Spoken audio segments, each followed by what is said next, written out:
Nós vamos, a partir de hoje, começar as nossas exposições dentro do livro de Ruth. Já tenho comentado sobre isso aí com vocês há algum tempo. E o livro de Ruth é um livro maravilhoso. A mensagem que as Escrituras apontam nesse texto é uma mensagem, por vezes, desconhecida, mas extremamente poderosa. É uma mensagem que aponta, inclusive, uma linha, uma veia cristocêntrica de Jesus de uma forma muito poderosa. Ruth é um livro pequeno, tem apenas 4 capítulos e é extremamente importante a mensagem central do livro de Ruth.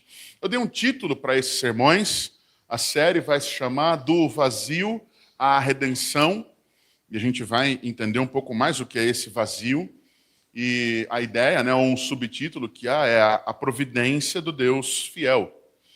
Então, se você é alguém que já é um pouco mais atento, se você lê, se você tem costume de ler livros, normalmente os livros têm um título e há um subtítulo que vai nos apontar qual é a linha, qual que é a mensagem principal do texto, qual é o objetivo dele.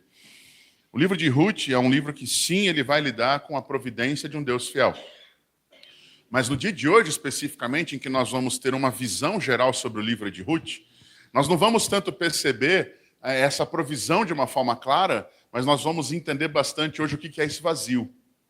Qual é o vazio que necessita de um caminho ou de uma trilha, de uma esperança que leve à redenção. O livro de Ruth é um livro maravilhoso nesse sentido e eu quero nessa noite hoje então apresentar para você a visão geral do livro de Ruth. Todos os domingos do mês de março nós vamos estar pregando, expondo o livro de Ruth.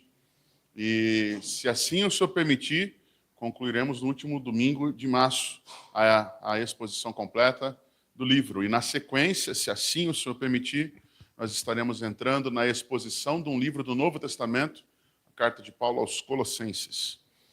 Esse livro de Ruth é um livro, é um dos poucos livros das Escrituras onde, digamos, o personagem principal, ou o nome que talvez seja mais em evidência, esteja no título, é o nome de uma mulher. Especialmente por conta do contexto da época, da história dos povos semíticos ou dos povos do Oriente, onde não havia uma proeminência, uma evidência das mulheres como um todo. Por vezes nós ouvimos pessoas dizendo que a Bíblia é machista, e não é verdade. A Bíblia foi escrita em uma cultura judaica, uma cultura do Oriente, onde as culturas do Oriente Médio, da Ásia, elas minimizavam o papel e a importância da mulher. Naquela época era desse jeito. Se a Bíblia fosse escrita nos nossos dias, com certeza a participação de mulheres talvez poderia ser maior. O que nós vamos perceber, lembrando aqui, vocês lembram de algum outro nome de livro onde mulher está na capa? Vocês lembram de mais algum outro livro que alguma mulher esteja na capa? Esther. Tem mais algum além de Ruth e Esther? Esther, ok. A outra é Ruth. Tem mais alguém? Pois é. São 2 livros das Escrituras que apontam para nomes de mulher. Para a gente entender que de um total de 66 livros, 2 apenas trazem nomes de mulheres ou mulheres como seus personagens principais. Mas Jesus nunca deixou as coisas assim. Nós vamos apontar e perceber isso com a nossa caminhada. Como eu falei, hoje nós vamos fazer uma visão geral sobre o livro de Ruth, então precisamos saber algumas coisas introdutórias. Quem é o autor de Ruth? Os judeus, de uma forma geral, eles identificam Samuel, o juiz Samuel, aquele sumo sacerdote Samuel, como sendo o autor de Ruth.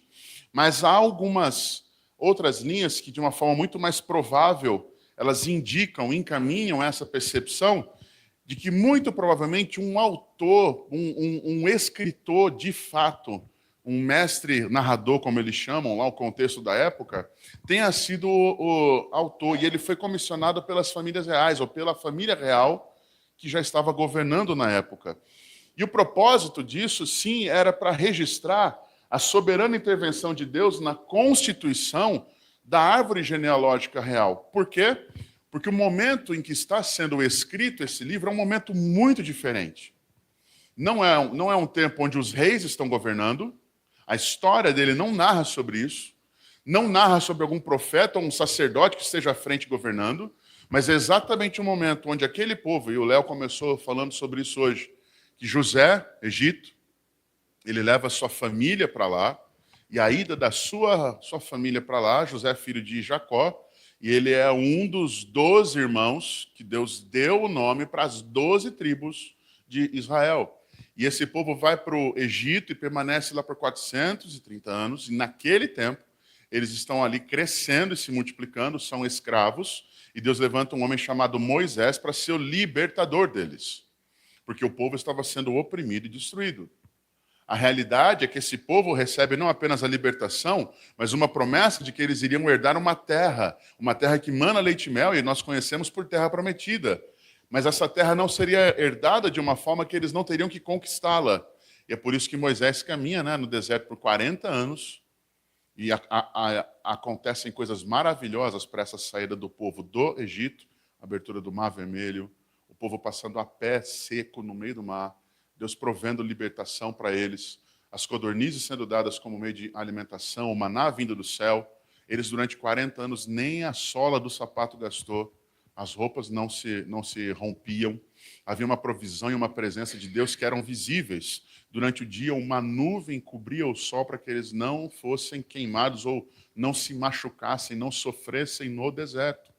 À noite, o deserto ele sai de temperaturas quentíssimas para temperaturas extremamente frias, dependendo da época, até mesmo negativas. O que Deus proveu? Uma coluna de fogo que os aquecia e os iluminava.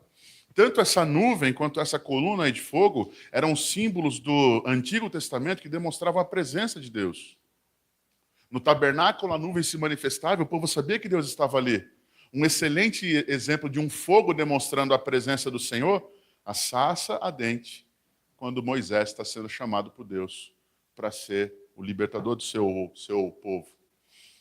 E por que nós estamos falando isso? Porque o momento onde Juízes está sendo ali escrito, e é o Juízes o pano de fundo da carta de Ruth, é um momento onde o povo não está mais escravo, mas depois de Moisés ter morrido, Josué sobe a liderança dada por Deus. Deus dá a liderança do povo para Josué. Mas Josué precisa conquistar a terra prometida. Aquela terra não estava parada e livre. Haviam povos morando ali, e muitos deles eram inimigos de Deus. E por diversas vezes o povo de Deus teve que guerrear, teve que lutar, teve que realmente se opor àqueles inimigos para conquistar a terra que Deus lhes havia dado como herança. Juízes ocorre exatamente no tempo onde Josué morre. E a morte dele faz com que não se chegue um novo líder, não se chegue um novo momento. A gente vai falar um pouco mais sobre isso. A data de escrita é aproximadamente em 1380 a 1050 a.C. Então, número maior para o número menor. Lembre-se disso, O ano zero é o ano onde Jesus nasce. Então, se você lembrar de matemática, para a esquerda são negativos, para a direita são positivos. Se você não lembra disso, nós vamos orar por você depois e levar o Adelmo para dar umas aulinhas aqui, para relembrar a turma que esqueceu. Tem uma coisa importante no livro, e é uma característica literária, por assim dizer, é um livro, então tem suas características, sua forma de escrita, a forma, os contextos da época. Aquela linguagem que está sendo escrita, o livro, é uma linguagem compatível com o período clássico, que é exatamente esse período de 1380 a 1050 a.C. E há um forte interesse na genealogia davídica, porque se tem agora uma história que vai conduzir ao rei, é exatamente esse momento de Juízes e Ruth estão sendo ali escritos, que vai se tornar a transição, por assim dizer. E é importante dizer que esse texto ele vai terminar numa genealogia final que vai apontar Davi como rei. Então, não passa desse ano de 1050, senão você teria outras dinastias e outros reis ali. Quais são os destinatários? Para quem que esse texto foi escrito? Ele foi escrito para um Israel agora monárquico, quer dizer, um Israel que tem um rei, para que eles soubessem detalhes da época e histórias importantes de como Deus trouxe o povo de um tempo onde eles estavam absolutamente perdidos para um tempo onde ele literalmente os ajuntou, os organizou e deu a eles, concedeu a eles um rei, que era segundo o seu querer, segundo o seu coração. E eles precisavam aprender o como que a história de Juízes, e logo nós vamos falar sobre isso, conduziu essa escolha. Então, Ruth, ele foi escrito de uma forma muito importante, porque ele basicamente vai trabalhar com a ponte entre o período dos juízes e os primeiros reis de Israel. O livro de Ruth vai demonstrar princípios sobre como Deus usa a história de uma pessoa na história global. Como Deus olha para a vida individual de cada um de nós e faz com que essa história tenha ecos, resultados e frutos que não sejam significantes apenas a mim ou a você, mas que alcancem outras pessoas e que possam ser legados de bênção e de orientação e de graça de Deus para as nações. É só nós percebemos que hoje, em 2026, nós estamos sendo alcançados pela história do livro de Ruth, pela mensagem do Senhor Deus que usou uma mulher que nem israelita era, como um instrumento de graça. E é por isso que nós vamos falar bastante sobre isso, porque nós vamos aprender que nesses tempos difíceis, nós vamos enxergar como é que Deus está guiando a história em todos os momentos. Falar que Deus está guiando quando tudo está bem é muito fácil. A gente até vê a mão de Deus, as impressões digitais de Deus, de uma forma figurativa. Quando a conta está positiva, quando todo mundo está saudável, quando tudo está bem, nós dizemos, Deus está nos abençoando. Mas lembre de uma coisa, nós estamos vivendo agora um momento impressionante em nosso mundo. No sábado, naquela madrugada de sexta para sábado, eclodiu mais uma guerra no mundo. O que isso pode nos afetar? Será que Deus perdeu a mão, perdeu o controle de tudo? Ou será que Deus está conduzindo a história por meio de tudo o que está acontecendo? Como é que uma pessoa do outro lado do mundo toma decisões tão estranhas que ecoam sobre nós, que trazem consequências sobre nós? E isso é fato. Nós vamos olhar para esse livro de Ruth e perceber uma coisa maravilhosa. Por mais que essa história ela esteja sendo contada e por várias vezes você e eu tenhamos dúvidas de onde ela vai chegar, Deus nunca perdeu o controle do leme da nossa história, da história global e da sua soberania sobre todas as coisas. Nunca. Não há nada que Deus não conduza. Olha o termo. Não estou dizendo sobre permissão, simplesmente. Eu estou dizendo de condução. Seria Deus pego de surpresa por qualquer um de nós? Se ele fosse, ele não seria onisciente, ele não seria eterno e ele não seria soberano.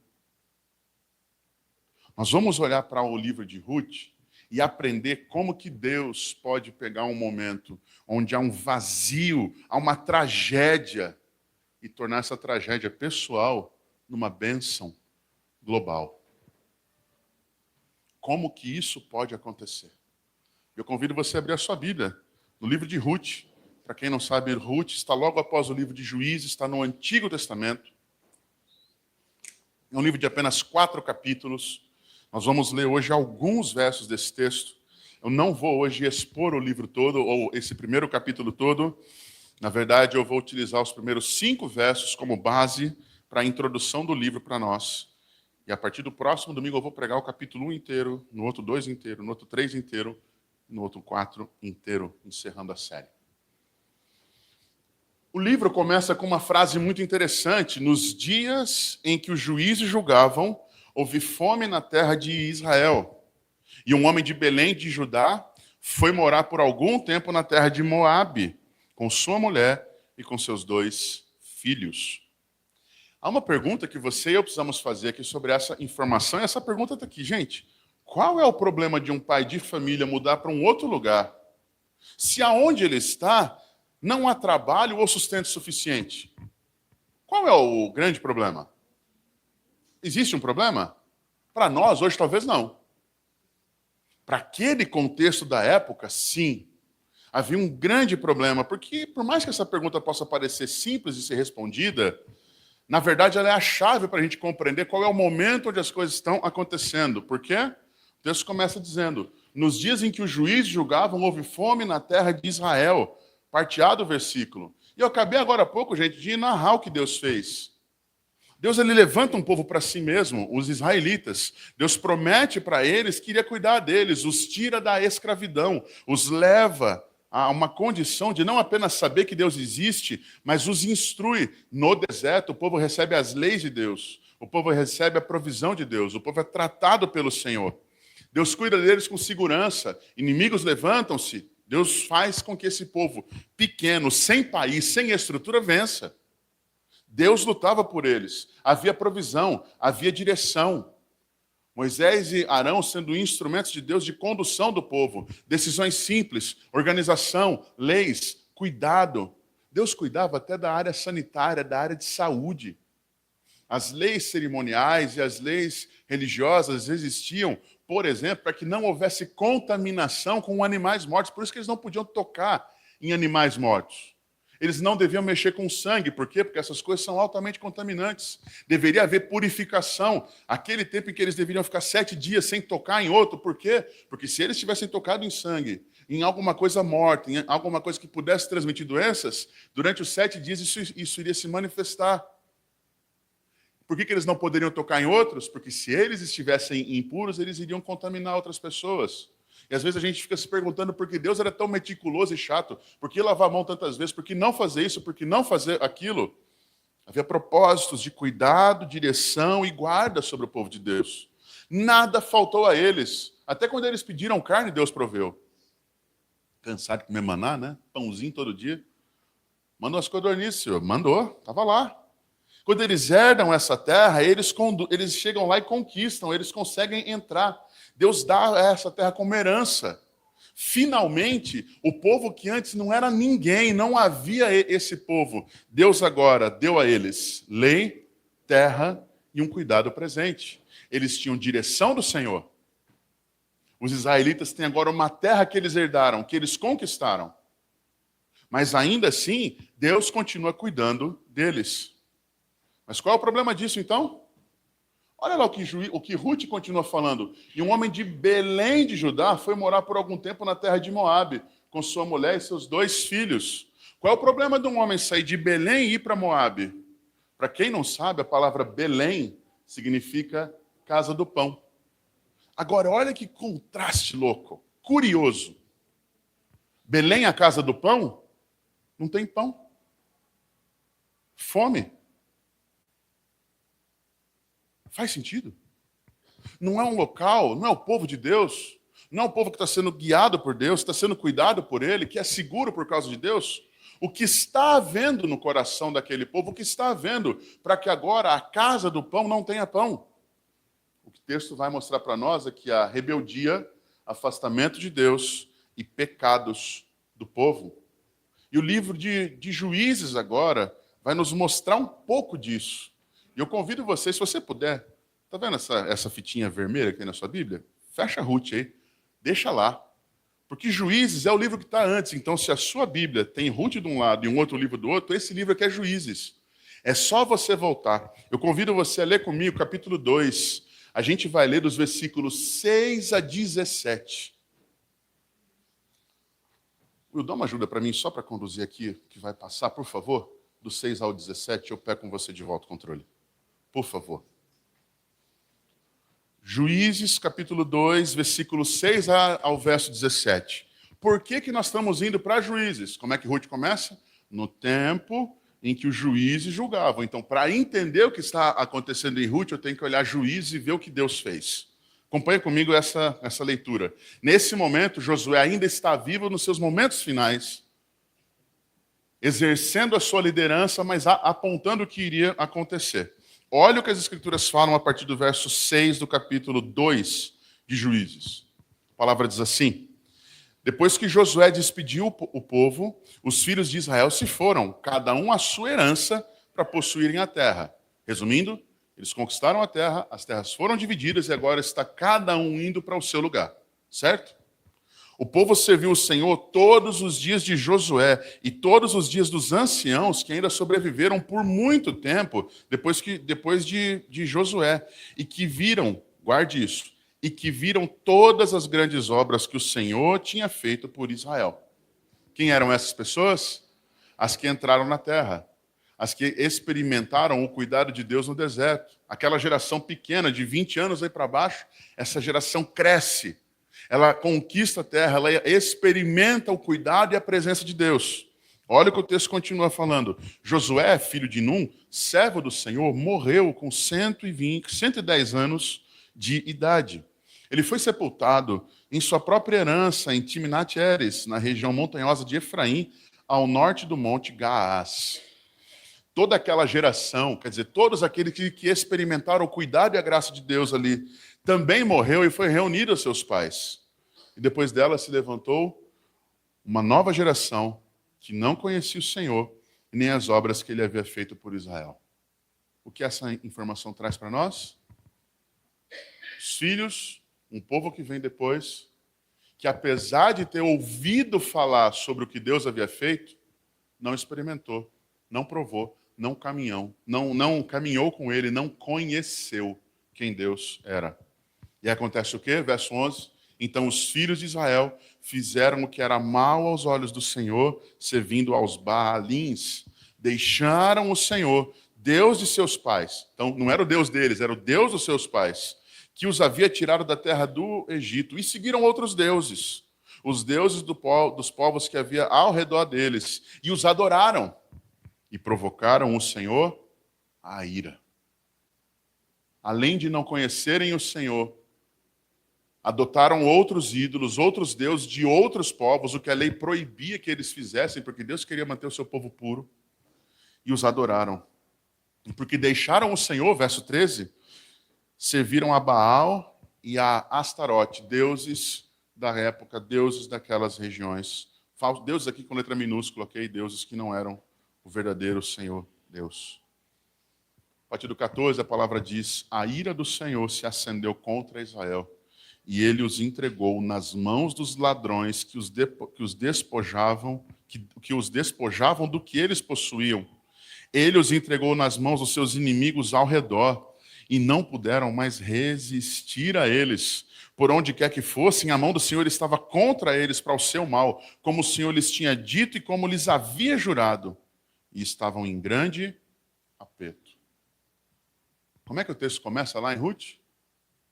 Nos dias em que os juízes julgavam, houve fome na terra de Israel. Por quê? Porque o povo se rebelou contra Deus. Porque o povo começou a seguir falsos ídolos e falsos mestres. O povo começou a crer em outras coisas, a servir outros, a desobedecer o Senhor. E o que é que aconteceu com eles? Deus se irou contra o seu povo. Deus poderia destruí-los? Não, porque ele jurou que iria guardar esse povo. Mesmo que eles não fossem fiéis, o Senhor permaneceu fiel a eles. E o livro de Juízes demonstra que, vez por vez, o povo, ao invés de se aproximar de Deus, ele se afastava mais ainda. E a desobediência do povo chegou a um momento em que, literalmente, Deus os entregou à própria sorte. E o verso de número 14 fala o quê? Que ele os entregou nas mãos dos ladrões que arrancavam o que era deles. Deus entregou o seu próprio povo ao sofrimento da perseguição e escravidão de outros povos que eram inimigos deles. Porque faltava pão em Belém? Porque o povo estava colhendo a consequência de não amar a Deus, de não caminhar com Ele, não obedecê-lo e não tê-lo como Senhor nas suas vidas. Ainda assim, esse povo chora, clama por misericórdia, e o verso de número 16 afirma o quê? Então o Senhor suscitou, e a palavra suscitar é erguer, levantou. Deus levantou juízes que momentaneamente livram o povo das opressões e os reconduzem temporariamente a caminhar nos caminhos do Senhor. Mas acontece o que com o povo? Olha como o verso 17 termina. Mas eles, o povo, não obedeceram aos seus juízes. Pelo contrário, olha o termo que o texto bíblico usa. O povo se prostituiu com outros deuses e os adoraram. Não é um momento simplesmente de um ato religioso intemporário, não. É uma traição contra Deus. É um adultério contra os juramentos dos seus pais e contra as promessas que Deus havia determinado que eles deveriam viver. Para que eles tivessem cuidado, proteção, presença, para que eles fossem de fato o povo de Deus e desfrutassem da graça de Deus. Ao contrário disso, eles se prostituíram. É como se eles tivessem literalmente se deitado com alguém que não fosse a sua esposa ou não fosse o seu marido. Se contaminaram com ídolos falsos. Se contaminaram com povos que deveriam não exercer influência sobre o povo de Deus. E acontece o quê? O verso termina dizendo: depressa se desviaram do caminho por onde andaram os seus pais na obediência aos mandamentos do Senhor, e não fizeram como eles. Qual é então o grande problema? Will, passa para mim, por favor. Pode deixar comigo? Que aí eu vou controlando aqui, senão eu vou ficar toda hora falando passa, passa, passa, e vocês não vão prestar atenção nele, não em mim. Qual o problema então? Versículos 10 e 11 apontam que depois que aquele povo que andou com Deus e viveu com Deus de forma verdadeira, que experimentou do Senhor, depois que aquela geração morreu, se levantou uma nova geração que não conhecia o Senhor e nem as obras que ele havia feito por Israel. Irmãos, um povo que não tem conhecimento de Deus não ama e não o honra como o Senhor. É por isso que filho de peixe não é peixe. Filho de crente não é crente. Se você, como pai, não ensinar o caminho do Senhor e não viver o caminho do Senhor na sua casa, você vai amar o seu filho, você vai formar o seu filho, você pode dar casa, pode dar profissão, ele pode ter um bom casamento e está indo para o inferno por isso. Por quê? Porque você, como um testemunho do Senhor, falha quando só pensa em profissão e não em educação na justiça, sendo o Senhor o líder do seu lar, sendo Deus o fundamento da sua casa. Quando uma nova geração não conhece o Senhor, a culpa nem sempre é da geração que veio. Pode ser dessa geração que hoje vive e que vive como se já tivesse tudo de Deus e não precisasse mais dele. Nós temos visto no nosso mundo que as gerações, ao invés de melhorar, elas estão piorando em alguns sinais, em algumas evidências. Respeito tem melhorado nesse tempo? Obediência às leis? Amor? Não? Por quê? Porque hoje o nosso amor é isso aqui. Porque nós expressamos hoje aquilo que nos convém e não aquilo que exige de nós mudança ou transformação. Vocês acham que com Deus vai ser diferente? Um povo que não tem conhecimento de Deus não pode amá-lo. Muitas pessoas aí fora, ou talvez aqui mesmo entre nós, até aqui mesmo entre nós, dizem: eu amo o Senhor, mas não há temor, não há obediência, não há realmente devoção a Deus. Simplesmente palavras. E não um sentimento genuíno no seu coração. Como é que era o coração do povo em Juízes e Ruth?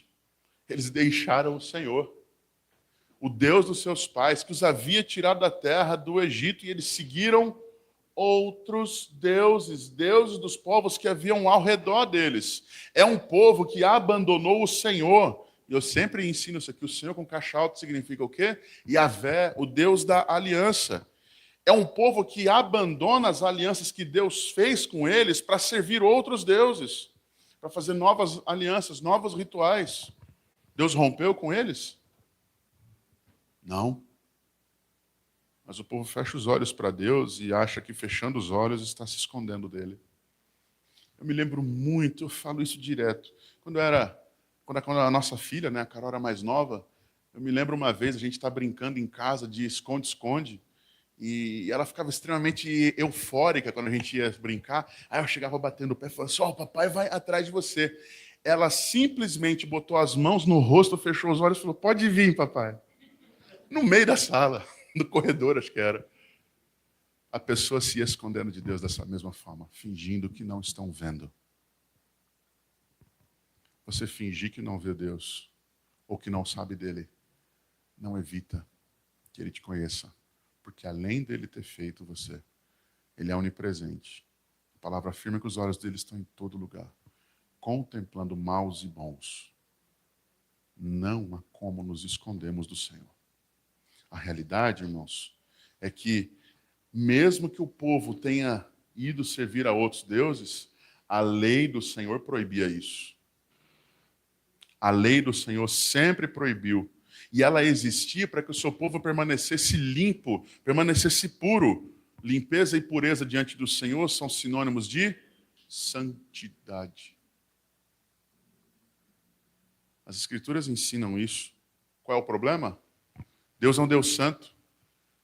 Ele passa a mão na cabeça do pecado, acha bonitinho. Ah, foi só uma vez, foram só 12 vezes, foram só todas as vezes. Não tem problema, eu amo. É isso que Deus faz? A ira do Senhor se acende contra o pecado no meio do povo. E o que é que agora a ira do Senhor traz? Do sofrimento. Qual é o grande problema, então? O coração do povo está cheio de idolatria, desconhecimento de Deus, abandono da aliança que Deus tinha feito com eles. Qual é o resultado, então? O que isso gera? Israel fracassou porque abandonou a aliança com o Senhor. Se você voltar lá no livro de Ruth, você vai, talvez a minha Bíblia é assim, né? O livro de Juízes termina em cima e Ruth começa na sequência. O último versículo do livro de Ruth, de Juízes, perdão, ele é chave para que nós compreendamos qual é o coração e o momento do povo de Deus naquela situação. Está aqui na tela, caso você não tenha achado. Juízes 21, 25 afirma o quê? Você pode ler comigo? Naqueles dias não havia rei em Israel, cada um fazia o que achava. E para ficar mais complicado, isso não é uma fala final simplesmente. Juízes 17:6 fala a mesma coisa. Juízes 18:1, a mesma coisa. Juízes 19:1 também. É quase um canto, é quase uma música dizendo: não havia rei em Israel. Cada um fazia o que achava reto. Cada um fazia o que bem queria. Nós não estamos falando de 2026. Onde o pessoal fala meu corpo, minhas regras. Nós não estamos falando de 2026, onde o pessoal fala a verdade é relativa, o que é verdade para mim não é verdade para você. Nós não estamos falando de 2026, onde o povo fala cada um com os seus problemas. Não me importo com aquilo que você está vivendo, bem feito. Não. Nós não estamos falando de 2026, quando as pessoas dizem, não, Deus para mim é aquilo que eu creio, é o que eu penso. Por quê? Porque lá mais de 3.000 anos já tinham pessoas dizendo, cada um fazia o que achava reto, o que achava certo. Esse é o contexto do livro de Ruth, que nos faz chegar ao momento onde nós estamos, quando o texto vai nos afirmar. Há uma verdade importante.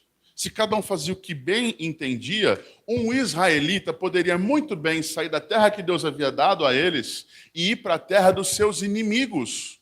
Os moabitas eram inimigos do povo de Deus. Era um povo idólatra, era um povo onde a feitiçaria era absolutamente comum. Havia uma tradição onde as mulheres moabitas eram ensinadas sobre feitiçaria desde crianças. Esse povo, essa família que nós vamos ver, ela está saindo da terra onde a casa do pão, onde as leis de Deus regem, para uma terra onde os inimigos e falsos deuses são ali cuidando de tudo. Tudo isso fora do desejo do Senhor. Esse é o pano de fundo do livro de Ruth. A história de Ruth, então, não é um romance como muitas vezes nós imaginamos, onde uma mulher estrangeira chega numa cidade e encontra um Dom Juan da vida, um Boaz da vida. Não é um dorama isso. Eu tinha certeza que vocês iam rir. Não é um dorama. É a história onde o vazio do coração e da mente de um povo estão tentando ser preenchidos com falsos ídolos, com prostituição, com destruição de valores, com afastamento de Deus. E desde sempre, aquilo que só Deus pode preencher não é preenchido por mais nada. Aquilo que só Deus pode fazer não pode ter nada que possa substituir, não tem nada que possa resolver. A história de Ruth, então, por mais que seja do livro de Ruth, ela se dá em meio a um grande problema nacional. O povo de Deus, a nação de Deus está corrompida. A palavra que nós vamos ver, ela vai focar numa história individual de duas mulheres, Noemi e Ruth. Noemi, uma viúva que perde os seus filhos porque eles morrem. E Ruth, uma moabita, uma feiticeira que não é povo de Deus e vem com a sua sogra, que perdeu marido e filhos e é considerada agora amaldiçoada pelo seu próprio povo, as duas voltam para casa, para a terra de Deus. Nós vamos ver no livro de Ruth que a restauração da aliança se dá num cenário de dor e de destruição. É interessante como a gente rejeita o cenário de dor e destruição. Nós, por vezes, só queremos que Deus trabalhe quando tudo vai bem. Mas, na verdade, quando tudo vai bem, normalmente, nós não estamos olhando ou buscando o Senhor. Nós estamos fazendo o quê? Desfrutando do tempo onde tudo vai bem. A realidade que você e eu estamos sendo chamados agora a conhecer dentro do livro de Ruth é uma realidade onde não tem meio termo, tem que ser assim. É uma realidade onde a dor e a destruição, elas se tornam instrumentos para que a nossa mente e o nosso coração deixem de ser cegos e surdos e insensíveis. Assim como para Israel, a dor e o sofrimento tiveram efeitos terapêuticos de transformação e de cura. Nem sempre, irmãos, o mal ele tem um fim de destruição. Assim como nós vimos, no começo do culto, José dizendo: o mal que vocês fizeram a mim, que durou décadas, Deus o tornou em bem. Só para ele, José? Não. Para a sua própria família. E que família é essa? A família de onde Deus levanta o seu povo, o Israel do Senhor. Esse povo que agora, séculos depois, está corrompido, prostituído, se rebelando contra Deus porque não o conhece, porque não o ama. As gerações passaram, mas o coração humano continua duro e insensível. A fome, a escassez, que o livro começa dizendo, e nós vamos começar a lê-lo aqui, por favor, Ruth 1, versos de 1 a 5.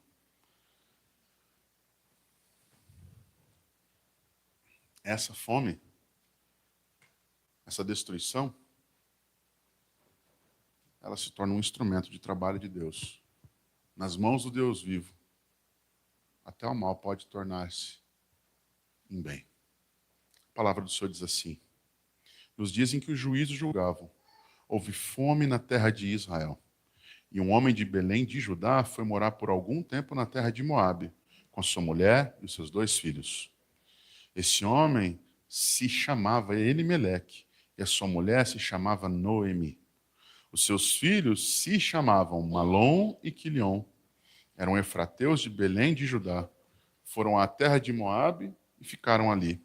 Algum tempo depois, Elimeleque, o marido de Noemi, morreu, e ela ficou sozinha com seus 2 filhos.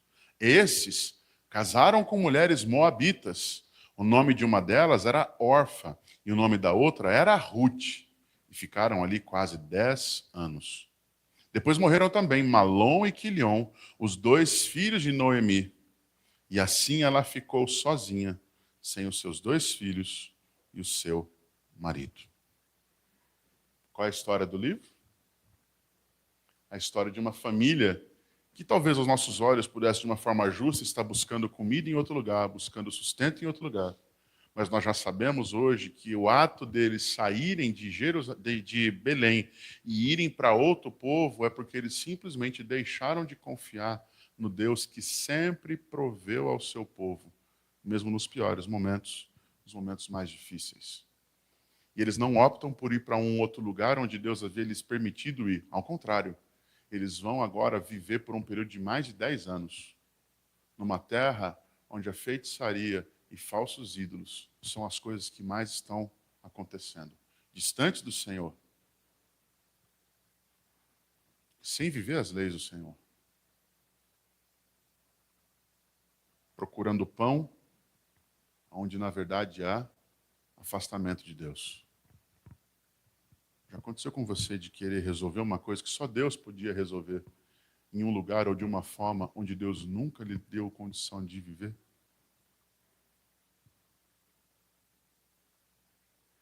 Às vezes, irmãos, nós somos muito parecidos com Elimeleque, que ao invés de conduzir a sua família a obedecer a Deus e amar a Deus, conduz a sua família ao distanciamento de Deus. Nós, como maridos, temos uma responsabilidade pesadíssima, que ao mesmo tempo é um privilégio, que é de conduzir a vida e o cuidado diante de Deus e nossas famílias. Uma decisão acertada pode lhe abençoar poderosamente. Uma decisão errada pode não apenas levar vocês a caminhos diferentes do que Deus tem, mas especialmente a um distanciamento de Deus, do seu coração, do coração daqueles que dependem e estão debaixo da sua liderança. Na terra do pão, na casa do pão, há fome, porque o coração daquele povo é um coração onde cada um fazia o que era certo aos seus próprios olhos. Será que por vezes você e eu não somos assim? Esse casal tem 2 filhos, Malon e Quilion. E esses 2 filhos, eles não estão caminhando numa vida que talvez pudesse ser um reflexo de transformação. Ao contrário, eles se infiltram naquela cultura, naquele povo, e ao invés de obedecerem às leis de Deus, que diziam que eles deveriam casar-se com pessoas do povo de Deus, eles fazem o quê? Vão casar-se com mulheres moabitas. Orfa e Ruth. Mas o que ocorreu com Elimeleque? Algum tempo depois, o marido de Noemi, Elimeleque, morreu, e assim ela ficou sozinha, só com seus filhos. Mas acontece o que depois? Seus filhos que também desobedecem, que também praticam o mal, que também se afastam de Deus, morrem também. Os seus 2 filhos morrem. Essa mulher não apenas experimenta a ausência do seu marido, a viuvez do seu lado em uma terra estranha, como agora experimenta a ausência dos seus filhos, o fruto do seu casamento, na sua vida. Talvez você esteja pensando assim, uau, a ira de Deus se acendeu e matou todo mundo. É porque eles foram para Moabe que Elimeleque, Malom e Quilion morreram? A Bíblia fala isso? Então eu não posso dizer isso. Não pense isso. Mas entenda que não há ação que não tenha consequências. Que não há omissão que não tenha consequências. Mas que não há nada que o Senhor não tenha domínio, controle e propósito. Para a glória do seu nome e para abençoar os seus filhos, aqueles que andam com ele em todo o tempo. Esse texto, ele vai ser pregado na semana que vem. Eu convido você a olhar rapidamente comigo para a estrutura desse texto, desse livro. São 4 capítulos. E o livro de Ruth vai nos mostrar, primeiro capítulo, a providência de Deus em meio ao amargo. Eu acho que esses primeiros 5 versículos já estão mostrando que a coisa está meio complicada. Está bastante amarga a vida de Noemi, não está? Nós vamos descobrir um pouco mais de como isso vai acontecer e, principalmente, como que existe providência de Deus no meio dessas circunstâncias. Capítulo 2, ele vai mostrar uma outra circunstância muito interessante, nos apontando nessa história quais os desdobramentos da vida de Noemi e de Ruth, sobre a providência de Deus no recomeço da vida comum.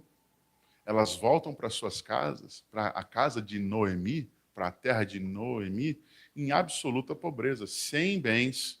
Ela mesma fala, eu saí daqui ditosa e agora eu volto amarga, infeliz, sem nada. Mas Deus é Deus de recomeços, de novas oportunidades. O capítulo 3 vai nos mostrar que há uma providência no meio da incerteza. E alguns dizem que esse capítulo 3 é o capítulo mais romântico do livro. Mas, na verdade, esse é o capítulo onde nós enxergamos e aprendemos que Deus é o Deus da redenção, por levantar resgatadores para abençoar os seus. E a última é a conclusão, por assim dizer. Por quê?